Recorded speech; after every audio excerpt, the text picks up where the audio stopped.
నమస్తే welcome to current affairs light YouTube channel. ఇవాళ మన క్లాస్లో రీసెంట్గా జరిగినటువంటి కరెంట్ అఫైర్స్లో ఇంపార్టెంట్ కాన్సెప్ట్ నేర్చుకుందామండి. మీకు కనుక మా ఛానల్లో ఉన్నటువంటి వీడియోస్ అండ్ ఎక్స్ప్లెనేషన్ నచ్చినట్లయితే మా ఛానల్ లైక్ చేయండి, షేర్ చేయండి అండ్ సబ్స్క్రైబ్ చేయండి. And welcome to current affairs light YouTube channel. ఇవాళ మన కాన్సెప్ట్ వచ్చేసి ఆర్టికల్ 370కి సంబంధించినటువంటి పిటిషన్ ఏదైతే ఉందో ఆ యొక్క పిటిషన్ని సుప్రీంకోర్టు జడ్జెస్ తన యొక్క తీర్పుని వెలువరించిందనమాట. ఏ విధంగా అంటే ఆర్టికల్ 370ని రద్దు చేయడం సబబైన విషయమే. అండ్ ఈ తీర్పు అనేది అక్కడ ఉన్నటువంటి సుప్రీంకోర్టు జడ్జెస్ అందరూ కూడా సమర్థించారనమాట.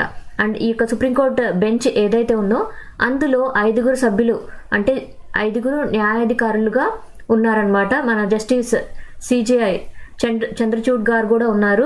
వాళ్ళందరూ కూడా ఒకటే విషయాన్ని తెలియజేశారనమాట. ఏ విధంగా అంటే ఆర్టికల్ 370ని రద్దు చేయడం కరెక్ట్ అయిన విషయమే అని వాళ్ళందరూ కూడా వాళ్ళ యొక్క తీర్పుని వెలువరించడం జరిగింది.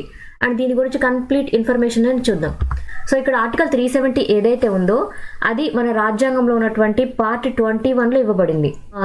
జమ్మూ కాశ్మీర్ రాష్ట్రానికి టెంపరీగా and transition and special provision అనేది ఇవ్వబడుతుంది. అంటే తాత్కాలికంగా ఆ రాష్ట్రానికి ఒక ప్రత్యేక హోదా అనేది కల్పించడం అనేది ఆర్టికల్ 370 ద్వారా జరుగుతుంది.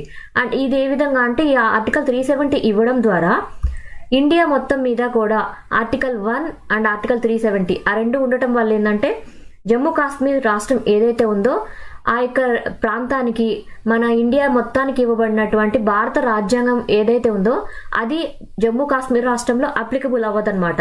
అండ్ ఇంకొకటి ఏంటంటే జమ్మూ కాశ్మీర్ రాష్ట్రం తన సొంతగా ఒక రాజ్యాంగాన్ని వాడుకునేటువంటి రచించుకునేటువంటి అధికారం కూడా జమ్మూ కాశ్మీర్ రాష్ట్రానికి ఆర్టికల్ 370 ద్వారా ఇవ్వబడింది.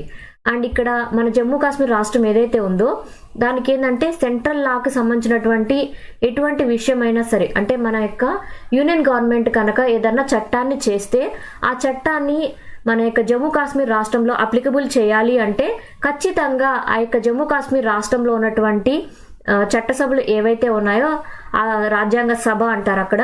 ఆ రాజ్యాంగ సభ యొక్క అధికారం అనేది ముందుగా తీసుకున్న తర్వాతే మన యొక్క సుప్రీం పవర్స్ ఉన్నటువంటి కేంద్ర ప్రభుత్వం తన యొక్క చట్టాలని అక్కడ వర్తింప చేయగలుగుతుంది. సో వాళ్ళకి తెలియజేయకుండా కేంద్ర ప్రభుత్వ చట్టాలు ఏవి కూడా వాళ్ళ యొక్క జమ్మూ కాశ్మీర్ రాష్ట్రంలో అనుమతించబడవు. అండ్ ఇక్కడ అబోర్గేషన్ ఆఫ్ ఆర్టికల్ 370. సో అసలు ఈ ఆర్టికల్ 370 అనే దాన్ని ఎందుకోసం ఎప్పుడు రద్దు చేశారంటే ఆగస్టు 2019లో దీన్ని రద్దు చేయడం జరిగింది. అండ్ ఆగస్టు 2019న ఇండియన్ గవర్నమెంట్ అసలు ఈ యొక్క ఆర్టికల్ 370ని రద్దు చేశారనమాట ఇండియన్ కాన్స్టిట్యూషన్ నుంచి. అండ్ ఈ యొక్క ఆగస్టు 5న మన ప్రెసిడెంట్ చేతుల మీదుగా అనమాట ఈ యొక్క విషయాన్ని తెలియజేయడం జరిగింది. అంటే ఏ విధంగా అంటే జమ్మూ కాశ్మీర్ రాష్ట్రానికి ఇవ్వబడినటువంటి ఆర్టికల్ 370 ఏదైతే ఉందో దాన్ని మేము రద్దు చేస్తున్నాం. అండ్ జమ్మూ కాశ్మీర్ రాష్ట్రానికి కూడా మిగిలిన రాష్ట్రాలన్నిటిలాగే కూడా భారత రాజ్యాంగం అనేది అప్లై అవుతుంది, భారత రాజ్యాంగం అనేది జమ్మూ కాశ్మీర్ రాష్ట్రానికి కూడా వర్తిస్తుంది అనేటువంటి విషయాన్ని మన రాష్ట్రపతి గారు తెలియజేశారనమాట. అండ్ ఇక్కడ ఇంకొకటి ఏంటంటే ఆర్టికల్ 370లో ఉన్నటువంటి 3వ పార్ట్ ప్రకారం కాన్స్టిట్యూయెంట్ అసెంబ్లీ అనేది ఏదైతే ఉందో దాన్ని లెజిస్లేటివ్ అసెంబ్లీ ఆఫ్ జమ్మూ కాశ్మీర్గా మార్చడం జరిగింది. సో కాన్స్టిట్యూషన్ అసెంబ్లీ అంటే ఇక్కడ ఏంటంటే రాజ్యాంగ సభ అనమాట. సో ఇంతకు ముందు 2019కి ముందు జమ్మూ కాశ్మీర్ రాష్ట్రంలో ఉన్నటువంటి చట్టసభల్ని రాజ్యాంగ సభగా తీసుకునేవాళ్ళు. సో రాజ్యాంగ సభగా పిలిచేవాళ్ళు అనమాట. సో దాన్ని కాన్స్టిట్యూషనల్ అసెంబ్లీగా చెప్తున్నారు. సో రాజ్యాంగ సభ ఏదైతే ఉందో దాన్ని లెజిస్లేటివ్ అసెంబ్లీ ఆఫ్ జమ్మూ కాశ్మీర్గా పిలవడం జరిగింది. లెజిస్లేటివ్ అసెంబ్లీ అంటే శాసనసభ అనమాట. ఆ విధంగా అక్కడ ఉన్నటువంటి చట్టసభ యొక్క పేరుని కూడా ఈ యొక్క ఆర్టికల్ 370 ఇచ్చినప్పుడు రద్దు చేయడం జరిగింది. అండ్ ఇప్పుడు ఏదైతే జమ్మూ కాశ్మీర్ ఉందో దానికి శాసనసభ అనేటువంటి పేరు అనేది కేటాయించారు. అండ్ ఇక్కడ ఏంటంటే ఈ ఆర్డర్ ఇవ్వడం ద్వారా ఆర్టికల్ 370ని ఇచ్చారనమాట. అండ్ ఇక్కడ ఏంటంటే ఆర్టికల్ 370 మాత్రమే తీసివేయలేదు. అండ్ దాంతోపాటు ఆర్టికల్ 367 ఏదైతే ఉందో దాన్ని కూడా సవరించడం జరిగిందనమాట. అండ్ ఇక్కడ ఏంటంటే ఆర్టికల్ 370(1)ని ఆర్టికల్ 367కి దగ్గరగా ఉంటుందన్నమాట. ఇక్కడ ఆర్టికల్ 367 అనేది సవరించారు అండ్ ఆర్టికల్ 370ని కంప్లీట్గా రద్దు చేయడం జరిగింది. అండ్ ఇక్కడ ఏ విధంగా ఉందంటే అండ్ అక్కడ ఉన్నటువంటి రాజ్యాంగ సభ ఏదైతే ఉందో ఆ యొక్క రాజ్యాంగ సభని కూడా కంప్లీట్గా తీసేసి మన దేశానికి అంటే మన దేశంలో ఏ విధంగా అయితే రాజ్యసభ, లోక్సభ ఇలా ఏ విధంగా ఉంటుందో అదే విధంగా జమ్మూ కాశ్మీర్ రాష్ట్రంలో కూడా ఇక మీదట రాజ్యసభ అనేది నిర్వహించడం జరుగుతుంది అనేది తెలియజేశారనమాట ఈ యొక్క ఆర్టికల్ 370 రద్దు చేసినప్పుడు. అండ్ ఇక్కడ ఏ విధంగా అంటే మన దేశంలో ఏదైనా చట్టాన్ని తీసుకొని రావాలి అంటే అన్ని రాష్ట్రాల్లో ఉన్నటువంటి కేంద్ర ప్రభుత్వానికి సంబంధించినటువంటి వ్యక్తులందరూ కూడా అంటే మన కేంద్ర ప్రభుత్వంలో ఉన్నటువంటి మంత్రులు అండ్ కేంద్ర కేబినెట్ మొత్తం కూడా చర్చించి డెసిషన్ తీసుకోవాలి. బట్ ఇక్కడ జమ్మూ కాశ్మీర్ రాష్ట్రం నుంచి కూడా మన దేశంలో మన యొక్క చట్టసభలో ప్రతినిధులు ఉంటారు. బట్ ఇక్కడ ఏంటంటే ఈ యొక్క ఆర్టికల్ 370కి సంబంధించినటువంటి విషయంలో ఒక డెసిషన్ అనేది తీసుకునేటప్పుడు జమ్మూ కాశ్మీర్కి చెందినటువంటి లెజిస్లేటివ్ అసెంబ్లీ యొక్క అనుమతి అనేది తీసుకోలేదన్నమాట. ఎందుకంటే ఇక్కడ మన జమ్మూ కాశ్మీర్ రాష్ట్రం ఏదైతే ఉందో అది పేరుకే రాష్ట్రంగా ఉన్నప్పటికీ అక్కడ రాష్ట్రపతి పాలన అనేది కొనసాగుతూ ఉండడం వల్ల జమ్మూ కాశ్మీర్ రాష్ట్రంలో ఈ ఆర్టికల్ 370 రద్దు చేయడం అండ్ జమ్మూ కాశ్మీర్ని మన ఇండియాలో కంప్లీట్ ఒక భాగంగా మార్చడం కోసం జమ్మూ కాశ్మీర్ రాష్ట్రంలో ఉన్నటువంటి చట్టసభలు ఏవైతే ఉన్నాయో వాళ్ళ యొక్క పర్మిషన్ అనేది తీసుకోలేదు. ఏకగ్రీవంగా మన కేంద్ర కేబినెట్ వ్యక్తులందరూ కలిసి ఈ యొక్క నిర్ణయాన్ని ఆమోదించడం జరిగింది. అండ్ ఆగస్టు 6 ఆ టైంలో ఏం జరిగిందంటే పార్లమెంటు జమ్మూ కాశ్మీర్ రాష్ట్రంకి సంబంధించినటువంటి రీఆర్గనైజేషన్ బిల్ అంటే పునర్వ్యవస్థీకరణ చట్టం అంటాం. సో బైఫర్ఫికేషన్ ఏ విధంగా చేయాలి అనేటువంటి విషయంగా చర్చించి రీఆర్గనైజేషన్ బిల్ 2019 ప్రకారం జమ్మూ కాశ్మీర్ రాష్ట్రాన్ని 2 కేంద్రపాలిత ప్రాంతాలుగా అంటే యూనియన్ టెరిటరీస్గా మార్చడం జరిగింది. ఏ విధంగా అంటే జమ్మూ ప్రాంతము అండ్ లడక్ ప్రాంతంగా 2 కూడా 2 కేంద్రపాలిత ప్రాంతాలుగా ఇవ్వబడింది అనమాట. సో ఇక్కడ ఏంటంటే ఈ రెండింటికి కలిపి కూడా ఒక లెజిస్లేటివ్ అసెంబ్లీ అనేది ప్రొవైడ్ చేయడం జరిగింది. అండ్ అసలు ఈ కరెంట్ జడ్జిమెంట్ ఏదైతే ఉందో దానికి సంబంధించినటువంటి బ్యాక్గ్రౌండ్ ఏ విధంగా ఉంది. సో ఇక్కడ ఏంటంటే ఎప్పుడైతే చట్టాన్ని రద్దు చేశారో అప్పుడు చాలా రకాలైనటువంటి పిటిషన్స్ అనేవి వచ్చాయన్నమాట. ఎందుకంటే ఆర్టికల్ 370ని ఎందుకోసం రద్దు చేశారు, మాకు ఆర్టికల్ 370 కావాలని జమ్మూ కాశ్మీర్ రాష్ట్రంలో ఉన్నటువంటి చాలా మంది నాయకులు, రాజకీయంలో ఉన్నటువంటి వ్యక్తులు, అక్కడ చట్టసభల్లో ఎవరైతే ఉన్నారో అక్కడ క్యాబినెట్ లాగా వాళ్ళందరూ కూడా చాలా పిటిషన్స్ అనేవి సుప్రీంకోర్టుకి ఇవ్వడం జరిగింది. సో 28 ఆగస్టు 2019లో సుప్రీంకోర్టు అసలు ఈ పిటిషన్స్ అన్నిటి మీద అండ్ ఆర్టికల్ 370 రద్దు సబబా కాదా అనేటువంటి విషయాల మీద చర్చించడం కోసం పిటిషన్లు అనేవి స్వీకరించడం జరిగిందనమాట. అండ్ ఇందులో ఏంటంటే సుప్రీంకోర్టుకి చెందినటువంటి 5 జడ్జెస్ బెంచ్ అనేది ఇందులో నిర్వహించడం జరుగుతుంది. అండ్ అసలు ఈ ఆర్టికల్ 370 రద్దు అనేది ఎందుకు అప్హెల్డ్లో ఉంచారు. సో ఇక్కడ ఆర్టికల్ 370కి సంబంధించినటువంటి మొత్తం డీటెయిల్స్లో ఇప్పుడు ఏ విధంగా జరిగిందంటే సుప్రీంకోర్టు 2019లో సుప్రీంకోర్టు ఈ యొక్క ఆర్టికల్ 370 రద్దు ఏదైతే ఉందో దాన్ని కొంతవరకు సవరించారు అనేటువంటి విషయాన్ని తెలియజేసింది అనమాట. అండ్ ఇక్కడ రద్దు చేసినప్పుడు ఏమైందంటే స్పెషల్ స్టేటస్ ఏదైతే ఉందో ఆ యొక్క స్పెషల్ స్టేటస్ జమ్మూ కాశ్మీర్ రాష్ట్రానికి ఇవ్వబడింది అది ఎండ్ అయిపోయింది అనేటువంటి విషయాన్ని స్పష్టంగా తెలియజేశారు.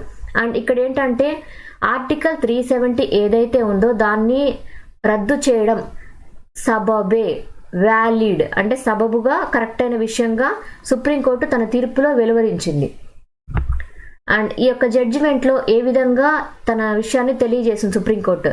సో ఇక్కడ జడ్జిమెంట్ ప్రకారం ఏంటంటే యునిక్యూ అండ్ స్పెషల్ స్టేటస్ ఏదైతే ఉందో జమ్మూ కాశ్మీర్కి దాన్ని జమ్మూ కాశ్మీర్ నిలబెట్టుకోలేదు. అంటే ఏ విధంగా అంటే జమ్మూ కాశ్మీర్ని మన ఇండియాలో కలిపినప్పుడు ఎప్పుడు 1947లో మనకి స్వాతంత్రం వచ్చినప్పుడు మనం రాష్ట్రాలన్నింటినీ కూడా అండ్ అప్పుడున్నటువంటి సంస్థానాలన్నింటినీ కూడా మన ఇండియాలో కలిపేటప్పుడు సో జమ్మూ కాశ్మీర్ రాష్ట్రం కూడా తన సార్వభౌమాధికారాన్ని ఇస్తుంది. అంటే వాళ్ళు సార్వభౌమాధికారాన్ని కాపాడుతాము అని మేము కూడా ఇందులో భాగంగా మన ఇండియాకి కలిసి ఉంటాము అని వాళ్ళు ప్రామిస్ చేశారనమాట. బట్ దాన్ని కాపాడుకోలేకపోయారు జమ్మూ కాశ్మీర్ రాష్ట్ర ప్రజలు అని జమ్మూ కాశ్మీర్ రాష్ట్రానికి సంబంధించినటువంటి తీర్పుని తెలియజేశారనమాట. అండ్ ఇక్కడ ఏంటంటే అప్పుడున్నటువంటి సంస్థానానికి ఉన్నటువంటి రాజు ఎవరంటే మహారాజా హరిసింగ్ అనమాట.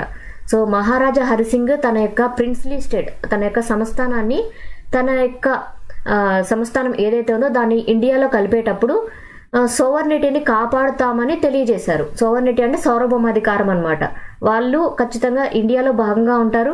బట్ ఇండియా చెప్పినట్టు విధంగా మేము కూడా ఇండియాని యునైట్గా అంటే అందరితో కలిసి ఉండే విధంగా ఇండియాతో మేము కలిసి ఉంటాం అండ్ ఇండియా యొక్క డిగ్నిటీని కాపాడుతాం, మేము కూడా గౌరవిస్తాం రాజ్యాంగాన్ని అండ్ మిమ్మల్ని మేము మీకు కట్టుబడి ఉంటాం అని ఆ విధంగా తెలియజేశారనమాట.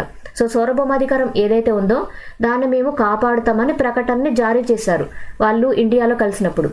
బట్ తర్వాతి కాలంలో ఆయన యొక్క సక్సెసర్ అంటే ఆయన యొక్క వారసుడు అయినటువంటి కరణ్ సింగ్ గారు, సో కరణ్ సింగ్ ఆయన యొక్క వారసుడు అనమాట. ఆ వారసుడు మాట్లాడేటప్పుడు తన యొక్క ప్రకటనని తెలియజేశారు. ఏ విధంగా అంటే తర్వాతి కాలంలో ఇండియన్ కాన్స్టిట్యూషన్కి చెందినటువంటి చట్టాలు ఏవైతే ఉన్నాయో అవన్నీ కూడా మన జమ్మూ కాశ్మీర్ రాష్ట్రంలోకి వస్తాయి అండ్ జమ్మూ కాశ్మీర్ రాష్ట్రంలో చట్టాలకి ఇండియన్ కాన్స్టిట్యూషన్ అంటే మన భారత రాజ్యాంగం అనేది హస్తగతం చేసుకుంటుంది. అంటే భారత రాజ్యాంగం చట్టాలే మన జమ్మూ కాశ్మీర్ రాష్ట్రానికి కూడా అనుమతించబడతాయని అప్పుడు ఉన్నటువంటి కరణ్ సింగ్ గారు తెలియజేశారు. అండ్ ఈ యొక్క ఇష్యూ అంటే యొక్క ప్రొక్లమేషన్ ప్రకటన అనేది ఎప్పుడు ఇవ్వబడిందంటే 25 నవంబర్ 1949 ఆయన యొక్క ప్రకటనలో తెలియజేశారు. సో జమ్మూ కాశ్మీర్ రాష్ట్రం అనేది తర్వాతి కాలంలో అంటే ఇప్పుడు జరుగుతుందని ఆయన అప్పుడే చెప్పారనమాట. తర్వాతి కాలంలో భారత రాజ్యాంగం జమ్మూ కాశ్మీర్ రాష్ట్రానికి కూడా అప్లికబుల్ అవుతుందని తెలియజేశారు. అండ్ ఇంకొకటి ఏంటంటే ఈ గవర్నమెంట్ ఆఫ్ ఇండియా యాక్ట్ 1934 ఏదైతే ఉందో అది కాన్స్టిట్యూషనల్ రిలేషన్షిప్ని అండ్ జమ్మూ కాశ్మీర్కి తరపున అంటే జమ్మూ కాశ్మీర్కి మిగిలిన ఇండియా మొత్తానికి మధ్యన ఉన్నటువంటి బంధం ఏదైతే ఉందో దాన్ని తొలగించలేదు. అండ్ ఆ యొక్క గవర్నమెంట్ ఆఫ్ ఇండియా యాక్ట్ 1935 ప్రకారం మేము వర్క్ చేస్తాము అండ్ ఆ యొక్క చట్టం ఏదైతే ఉందో అది యొక్క రెండింటి మధ్య ఉన్నటువంటి బంధాన్ని తొలగించలేదు అనేటువంటి విషయాన్ని కూడా తెలియజేశారనమాట. అండ్ ఇంకా కాన్స్టిట్యూషన్ ఆఫ్ ఇండియా గురించి ఏ విధంగా అంటే కాన్స్టిట్యూషన్ అసెంబ్లీ ఏదైతే ఉందో అది ఇక మీదట జమ్మూ కాశ్మీర్ రాష్ట్రానికి కూడా అప్లికబుల్ అవుతుంది. అండ్ అప్పుడే వాళ్ళు ఈ యొక్క రాజ్యాంగాన్ని కొంతవరకు ఒప్పుకున్నారనమాట. అంటే ఈ జమ్మూ కాశ్మీర్ రాష్ట్రానికి కూడా ఇప్పటికీ తాత్కాలికంగా మనం ఉన్నప్పటికీ కూడా తాత్కాలిక రాజ్యాంగంతో తర్వాతి కాలంలో జమ్మూ కాశ్మీర్ రాష్ట్రం అనేది భారత రాజ్యాంగాన్ని ఒప్పుకోవాలి అని తెలియజేశారనమాట. అండ్ ఇక్కడ ఏంటంటే ప్రిన్స్లీ స్టేట్ అనేది మన యొక్క భారత రాజ్యాంగంలో చేరినప్పుడు ఆ యొక్క కోర్ట్ రూల్ ఏదైతే ఉందో దానికి ఈయన చెప్పినటువంటి మాటల్ని తనకి ఒక ఎడిషన్గా తీసుకున్నారు. సో ఇప్పుడు అసలు ఇవ్వడం కరెక్టా కాదా అంటే అక్కడ రద్దు చేయడం కరెక్టా కాదా అనేటువంటి విషయాన్ని చర్చించేటప్పుడు అప్పుడు కరణ్ సింగ్ గారు చెప్పినటువంటి ఈ వ్యాఖ్యానాల్ని సుప్రీంకోర్టు జడ్జి సమర్థిస్తూ అప్పుడే ప్రిన్స్లీ స్టేట్ ఇండియాలో జాయిన్ అయినప్పుడే ఇది కరెక్ట్ అయిన విషయంగా వాళ్ళు కూడా భావించారు అనేటువంటి విషయానికి సమర్థన అనేది వాళ్ళ యొక్క మాటల్లో తెలియజేశారనమాట. అండ్ జమ్మూ కాశ్మీర్ రాష్ట్రం అనేది ఎప్పటికీ కూడా మన ఇండియాలో భాగంగా ఉంది. ఈ విషయాన్ని సుప్రీంకోర్టు సంబంధించినటువంటి ధర్మాసనం తెలియజేసింది అనమాట. సో సిజే అయినటువంటి చంద్రచూడ్ గారు తెలియజేసింది ఏంటంటే section 3 of Jammu Kashmir constitution itself Jammu కాశ్మీర్కి చెందినటువంటి అండ్ మన సెక్షన్ 3 ఏదైతే ఉందో అది ఏ విధంగా అంటే ఆర్టికల్ 3 అండ్ ఆర్టికల్ 370ని మన ఇండియాలో భాగంగా మార్చారు. అంటే ఇక్కడ ఆర్టికల్ 370 రద్దు చేశారు. ఆర్టికల్ 1 ప్రకారం ఏంటంటే ప్రతి ఒక్క స్టేట్ అనేది ప్రతి ఒక్క ఏవైతే 1947లో మనకి స్వాతంత్రం వచ్చినప్పుడు రాష్ట్రాలుగా పేర్కొనబడ్డాయో ఆ టైంలోనే జమ్మూ కాశ్మీర్ రాష్ట్రాన్ని సెక్షన్ 3లో జమ్మూ కాశ్మీర్ ఒక రాష్ట్రంగా చేర్చడం జరిగింది అనేటువంటి విషయాన్ని తెలియజేశారనమాట. And article 3 of Jammu Kashmir కాన్స్టిట్యూషన్లో కూడా ఈ విధంగానే ఉందన్నమాట.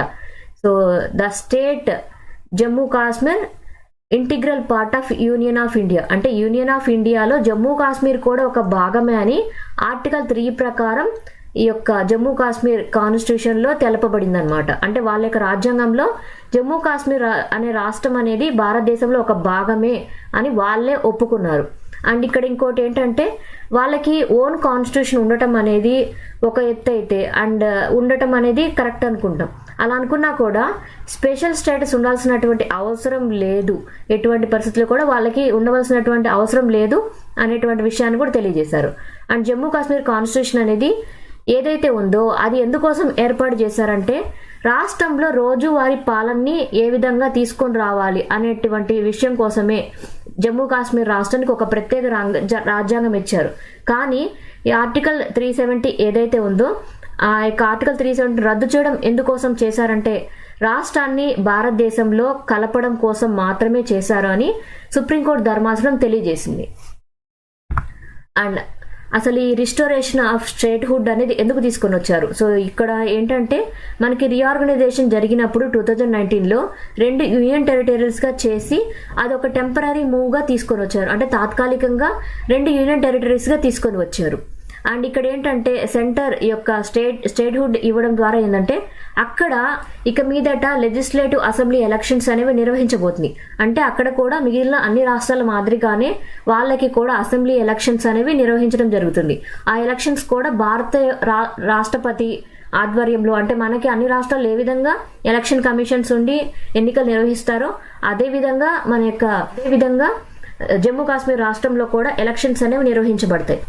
ఆర్టికల్ 370. సో ఆర్టికల్ 370 అనేది టెంపరీ ప్రొవిజన్గా తీసుకొని వచ్చారా లేదా పర్మనెంట్ ప్రొవిజన్గా తీసుకొని వచ్చారా, ఇటువంటి క్వశ్చన్ని మనం చాలాసార్లు ఎగ్జామినేషన్లో అబ్జర్వ్ చేస్తుంటాం. ఏ విధంగా అంటే సుప్రీంకోర్టు ఏ విధంగా తెలియజేసింది, ఆర్టికల్ 370 ఏదైతే ఇచ్చారో ఆ టైంలో అది టెంపరీ ప్రొవిజన్ మాత్రమే, అది కూడా పర్టికులర్ టైం పీరియడ్ అని ఫిక్స్ చేయనప్పటికీ అది తాత్కాలికంగా జమ్మూ కాశ్మీర్ మన దేశంలోకి విలీనం అయ్యేటప్పుడు ఇచ్చినటువంటి ఒక నిబంధన మాత్రమే అని సుప్రీంకోర్టు తన యొక్క తీర్పులో తెలియజేసింది అనమాట. అండ్ ఈ యొక్క టెంపరీ ప్రొవిజన్ ఏదైతే ఉందో అది ఎందుకోసం అంటే 1947లో ఒక యుద్ధం లాంటి వాతావరణం అనేది మన దేశంలో ఉంది. సో అటువంటి పరిస్థితుల్లో జమ్మూ కాశ్మీర్ రాష్ట్రాన్ని కూడా మన భారతదేశంలో విలీనం చేయడం కోసం ఒక తాత్కాలికంగా ఒక ప్రొవిజన్, అంటే రెండింటి మధ్య, భారతదేశం మధ్య అండ్ జమ్మూ కాశ్మీర్ రాష్ట్రంలో ఉన్నటువంటి సంస్థానానికి మధ్య ఒక చట్టం లాగా, అంటే వాళ్ళిద్దరి మధ్య ఒక ఒప్పందం లాగా మాత్రమే ఈ ఆర్టికల్ 370 అనేది ఒక తాత్కాలిక ఒప్పందంగా తీసుకొని వచ్చారని సుప్రీంకోర్టు తెలియజేయడం జరిగింది.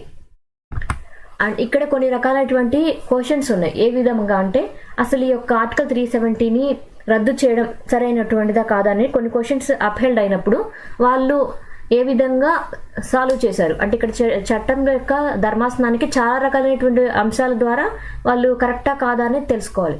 సో ఆ టైంలో ఏంటంటే ఇక్కడ సుప్రీంకోర్టు ప్రెసిడెన్షియల్ ప్రొక్లమేషన్స్ ఏవైతే ఉన్నాయో ఆగస్టు 2019 ఇచ్చినవి వాటన్నిటిని మరొకసారి తెలియజేసింది అనమాట.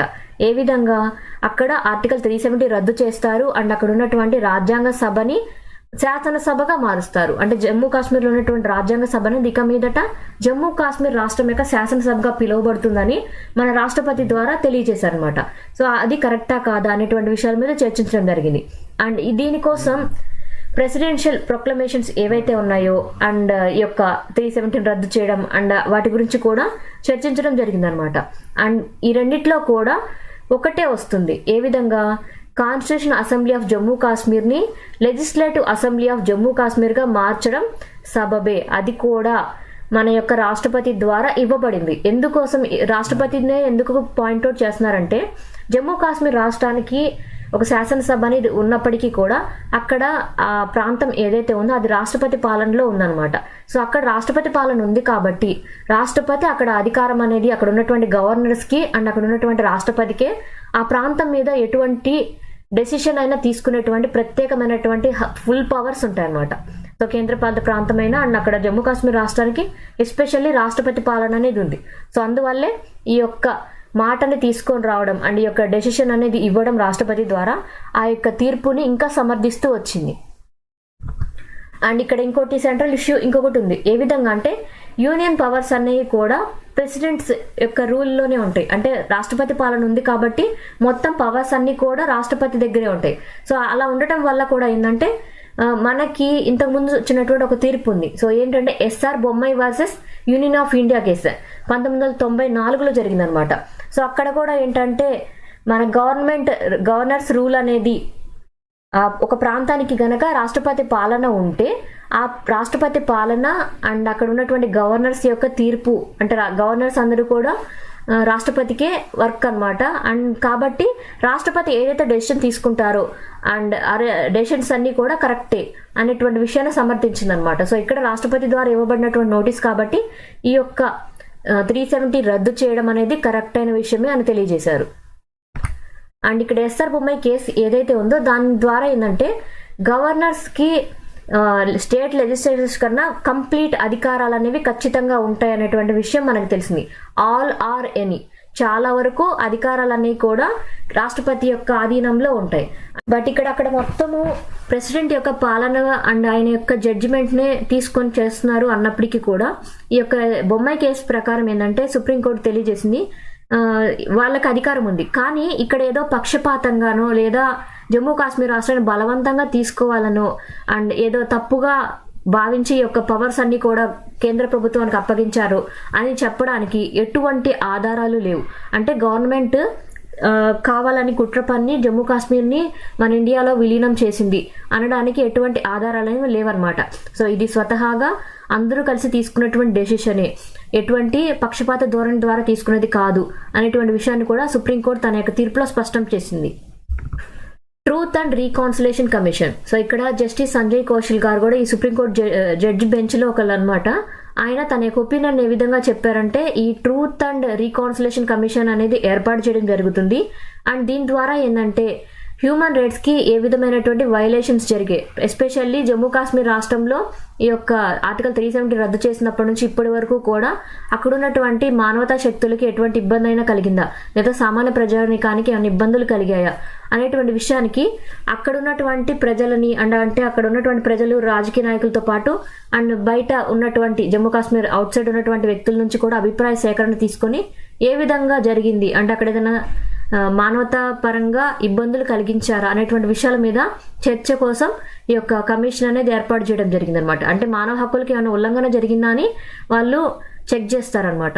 అండ్ ఈ యొక్క కమిషన్ ఏదైతే ఉందో దాన్ని ఎక్నాలెడ్జ్మెంట్ కూడా ఇవ్వడం జరుగుతుంది. అంటే ఇవి ఏ విధంగా అంటే అంతకుముందు ఉన్నటువంటి గవర్నమెంట్ ఏదైతే ఉందో జమ్మూ కాశ్మీర్ రాష్ట్రంలో వాళ్ళు ఏదైనా తప్పుకి పాల్పడ్డారా, అంటే అక్కడ ఉన్నటువంటి ప్రాబ్లమ్స్ ఏమైనా అరైజ్ అవ్వడానికి అండ్ ఆ యొక్క వాళ్ళ యొక్క బడ్జెట్ విషయాలు కావచ్చు, జమ్మూ కాశ్మీర్ రాష్ట్రంలో అంతకు ముందున్నటువంటి పాలన ఏదైతే ఉందో అందులో ఏవైతే తప్పులు ఉంటాయో వాటన్నిటినీ కూడా తిరిగి ఏవైనా తప్పులు ఉన్నాయా లేదా అని కనుక్కోవడం కోసం ఈ కమిషన్ అనేది వర్క్ చేయడం కోసం ఈ ప్రత్యేకమైనటువంటి ట్రూత్ అండ్ రీకౌన్సిలేషన్ కమిషన్ అనేది ఏర్పాటు చేసినట్లుగా తెలియజేశారు.